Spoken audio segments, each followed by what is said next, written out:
I just came from a mango festival, from judging a mango festival, so I'm going to start with, appropriately, a mango poem. This is from my first full-length book called Free Season. And I guess you guys, everybody who has a mango tree here probably knows it's a terrible mango season. So we really didn't have many first mangoes, but this is called First Mango of the Season. The first mango of the season is in miniature, precise down to its blush, but smaller than a peach, skin and flesh hinged to a pith the heft of an almond. And like furniture crafted for a dollhouse, it is on scale with the blue jay who flies with it, clamped in his beak, to the ficus hedge, where he lets loose the fruit to peruse it with an eye as practiced as a chef's. Propped just so on the twisted crop of bush that serves as counter for the mise en place, the jay sharpens his beak on the bark to his left, while the mango waits like a grape for the crush, the chief of tense change from is to was. And I am not at all upset about not having 500 mangoes to pick up every day, but next year you guys are all welcome to come. Lenny, you are going to be the recipient of tons of mangoes, so, you know. Hopefully I'll remember to take them home. Yeah, we'll remind you, don't worry about it. You know. This is a beautiful library. I've never been here before, but thank you so much for having me. I'm going to read a couple of poems from American Sentencing, hopefully poems you haven't heard before. I'm trying to vary it up a little. American Sentencing is a book about invisible illnesses, all kinds of invisible illnesses, mental as well as physical. So I'm going to start with one that I've read before. It's called The Invention of Amniocentesis. They like to practice that on my mother when she was pregnant with me. They invented amniocentesis, but they hadn't invented the ultrasound yet. So they used to just guess where the baby was and then poke you. Fun. Mother, in your womb, I am an experiment. You pass on not immunity, but its silvery underside. Give permission for the needle, like an arrow, to birth holes in this temporary home. Sip the fluid like a taster of fine wines without the benefit of a visible image. No bigger than a black widow spider, the doctors must guess where I am and agree there is nothing to be done. I am poison to both of us. Unsafe harbor, you insist on mooring me to your designated slip, tossed by rash after rash of storms. I will remove myself early. Still ill, of course you will not care for me right away. Of all the eggs you might have nourished, I am the one who breaks you.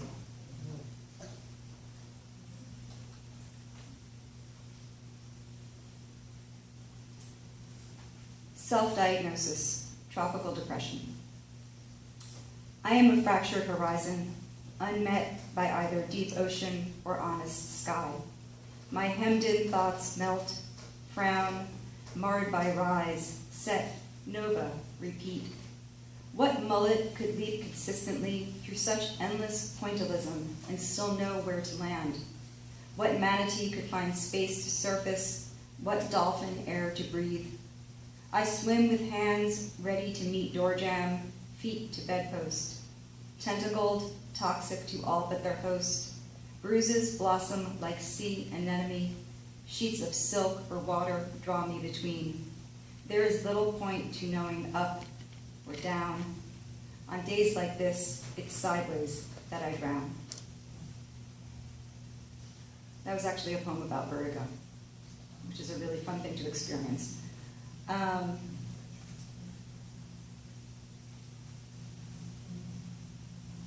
This is a cento, which is made up of found lines, and there are a whole bunch of different poets that I took lines from, which I acknowledge in the book.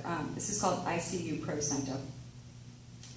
Even now, when skin is not alone, it remembers being alone, the dignity of being alive for a short time in a very different way, the sickly thing asserting its will only now at the end, loitering in the morning chill, faking a French accent, the echo calling a fossil back to name. My horse, my hound, what will I do when you are fallen? Chances are the answer's missing too. The window's closed. The wind through my heart blows all my candles out. I do not write of riches, I have none. I am not lonely for the palpable world. Wouldn't it be wrong not to mention joy?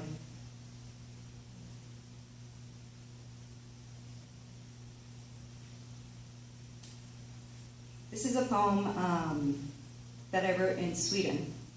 I used to travel more frequently than I do now, but it's actually about making glass. Glass is a really interesting substance to attempt to make if you've never made it, because it's extremely heavy when you transform it into its liquid form, which I didn't realize until I tried to do it, and I almost dropped it on my foot. So I advise you, if you're going to do that, be strong. Labor. In the womb of the furnace, the glass can only imagine itself. Sibling between sand and lava, it is a nova on the end of my pole that I must power like a spit so that it doesn't fall slow motion in a luminescent globule on my foot, or worse, the floor. Dip into tint and spin, wash in water and spin, return to flames and spin as cramps sweat under my skin and I unlock the damper of my diaphragm, loosen and harden in turn to breathe, breathe, breathe this body into being. The thing about glass is that you can't stop spinning it or it will harden or do something terrible. I really wasn't very good at that. I'm going to read one more poem from this book. This is called What My Autopsy Will Reveal. The glass houses of organs were bottles with ships atilt inside. Stones made fences where not even dust should have been raised. Hits were recorded, not recovered from. Meals became anthropologic. Wisdom was lost long before memory was impacted like molders. A tree damaged more than 50% in a storm. This body, split along the sap lines, should have long ago been removed, stump dug up, trunk ground down, its remains spread over the mango roots to fertilize the living fruit, the one task it could embrace without failure. And now I'm going to go to something more cheerful, like the end of the world. Yeah. It was a fun year. I had these two books come out in the same year, and when I started reading them together, I realized that neither one were really very cheerful.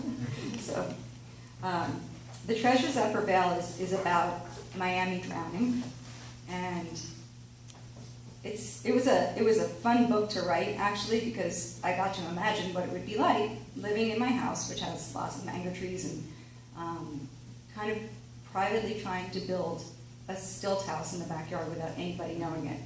And that's the loose narrative that runs through it, that two women decide not to leave when the drowning begins, and to keep their family and raise them, and what becomes basically like Stiltsville, and stay there. So they sort of ride out the wave. This one is called Private Message from an Ex-Hunter. Alligator, I have celebrated your birthplace, but not mourned at your bony graveyard.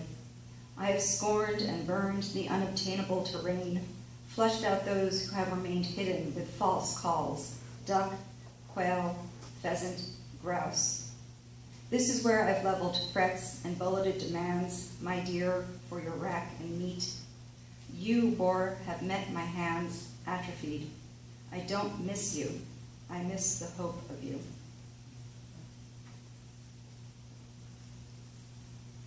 This is a poem about building that stilt house, building the future. We told the city it was a garden shed, stocked up on can openers and machetes, steel siding with a guarantee to last the lifespan of a marmoset. We told the city it was a tiki hut, learned how to harvest bamboo and cut rattan, plate the finest tassa jute, and also eat it in soup. We told the city it was a treehouse, sunk pillars next to each mango in its patient position left over from the plantation days. Trunks set into formation like clarinets in a marching band. We said we would evacuate along the prescribed path without our pets, but with our children and important papers, enough belongings for a day or two in the school gym. We never told the city Keelong, Panguk, Palfito, heliotrope, stilt house, not because the city told us they didn't have permits for the end of dry-footed days, but because when it came time to hoist it like a flag and follow suit, we had already found our hot, briny resolve while the city was still looking for a problem.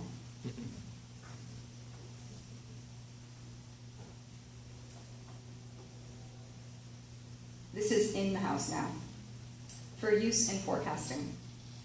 When the pericree tide comes in, it sucks at the house like a child on a mango pit cut too generously into the cheek, slurping at the pilings, and the dachshund runs from side to side, barking and snarling at the swirl of waves with their heads cut of frost, infinite elderly ladies. She has never minded not being walked, reminded us long before the drowning how not everything is waterproof, how easy it is for spines to be snapped like wood or tile, even the teak and cedar, even the artisanal Tuscan cato that is no match for the velocity of rejection, assurances of short, falsified sight. And I'm going to read 2 more from this book and then just a couple of new poems. This one is a really strange one, but a couple of years ago there was an article in the newspaper about this ship that had been sailing across the ocean all on its own without any people on it and no captain and no crew. And it finally landed, and they found that it had been infested with rats who were actually surviving by eating each other. And then, of course, breeding, because they made more rats. So there was actually this, they called it a ghost ship, and it was filled with cannibal rats. So that's the name of the poem, On a Ghost Ship Filled with Cannibal Rats. Rival tribesmen, rodent donners, they eat each other like gators or guppies, not just the young or weak or the enemy, adrift but still adroit on an ocean as vast as a pupil, taking turns at tiller and tow line, salvage with a bite, and breed Yersinia pestis, bubonic, septicemic, pneumonic. Here we circle the kayaks into a ring of rays, a hollow sun, piebald our clothing in the bleach of doorstop sea, raise the spirits of felines, blind our children for their own good, and listen to the wind skimming the surfaces of reeds, playing the hunger song of the hunter we claim to have forgotten, but recall, despite ourselves, all too well. You see, this is a Diet Pepsi place. Diet Coke is where it's at, yeah.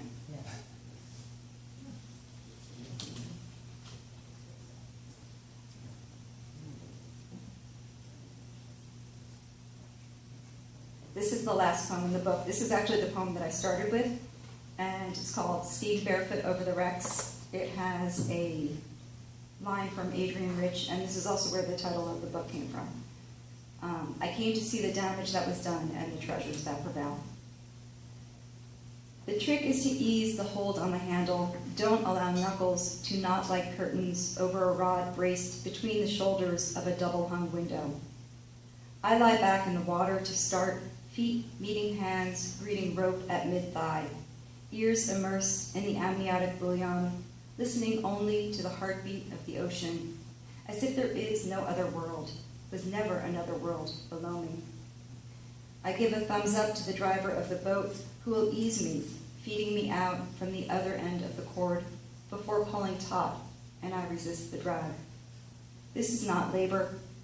The spray claps my face like applause, each drop one of approval, and while the wind in my hair is generated, the source of its power is not man-drilled, not of God, but the childish, oblivious sun, who cares nothing about what goes on underneath it, about what it can or cannot dry up.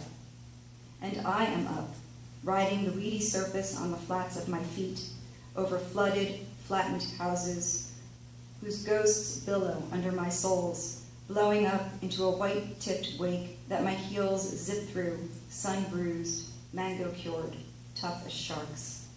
Still, they are spiny sea urchins, these spirits of screened-in Florida rooms where pianos used to wait for hands reluctant as fire in wet sawgrass, underutilized kitchens owned by diners who preferred restaurants, bedrooms that saw nothing more than too little sleep, achieved with the open mouth of the dead and the disrespectful. Now the Dade County pine floors, once so prized and polished, were scarred by termites, and the careening claws of dogs have rotted, either way, into driftwood. Coral has gone back to coral. The dogs who have been left to us wear life jackets, and the dead live again, reefs for grouper and parrotfish. If I look down into the foundations of heartbreak and recovery, epiphanies and realizations, culminations and failures, I too will fall, forgetting all fundamentals, unable to tuck and roll, my external walls shooting nails in every direction to wash up later on the beaches like teeth, each room of my body cartwheeling into disrepair.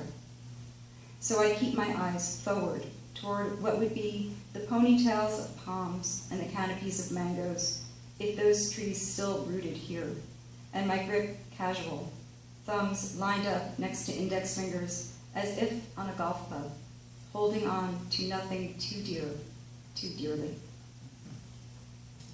And I'm just going to read a couple of poems from my manuscript that I just completed, which is about another really cheerful subject, the migrants in the Mediterranean. I can't help it, I'm sorry. There's a big conversation going on in poetry about whose story you're allowed to write and whether you're allowed to take on anybody else's story. So when I was thinking about writing about this particular subject, I had to decide how to do it. So I decided to do it from the point of view of the boat. I wrote 30 poems to begin this book from the point of view of a migrant boat taking the migrants back and forth. This first poem is called Akika, the Boat Speaks. I was born barely competent from the ribs of men, not in the way you've heard before, the first human sparing one from his left side to form a body so dissimilar he had to rename it, prefixed into Christian myth, woman. I admit there are some coincidences. By my own count, on the 6th day, I was sanded for the use of money men, then hated for movement in the belly of the night in the way that is the preference of so many men who pretend disapproval but disguise desire with prayer. Outwardly, I was Eliza, hardly a lady for a gentleman. So perhaps it is more accurate to say that I was hacked from the trees of Tunis into succulent ribs, the hands of men bonding me into a corset, fitting me to a country where no one makes decisions, not even men, to be stuffed like a gutted pepper with a never-ending mix of brightly spiced football jerseys flavored with the scent of men, then set to roast again on a convective sea where a cortege of waves carried me not to an end destined by gods or men, but to a middle where borders are invisible symptoms and the disease is sacrifice, mandated for all obedient women. And I will close with this really happy poem called Anatomy of a Shipwreck in the Mediterranean. Here lie the femurs, drowned swimmers' bones raised with cranes to analyze back on land, under lights more clinical than this one, bleaching wood day after day with loggerhead patterns. Here lies the spine, unacknowledged guide of the body, broken with the wind of work. Here lie the clavicles, the scapula, pinned down by too much weight, and no forward motion of the heart to the mat of the sea. Here lies the skull, empty of a captain to be its compass, only sockets for senses. Here lies the ribcage, almost intact, that cultivated such valuable brain for the insatiable combine of waves. When compressed air replaces the water and it buoys to the surface, why can't the men tally more than a harvest of decomposition? Thank you very much.